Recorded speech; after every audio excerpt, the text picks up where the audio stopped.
Hello guys, welcome to my another vlog. Ito katapos ko lang magtabas ng mga plywood. Grabe, hirap talaga pag mag-isa lang guys. Walang kasama. Kaya papahangin muna tayo guys. Okay. Yan, vlog muna tayo habang di pa busy.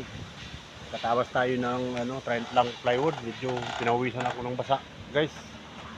Pinawisan talaga ako ng maraming singot.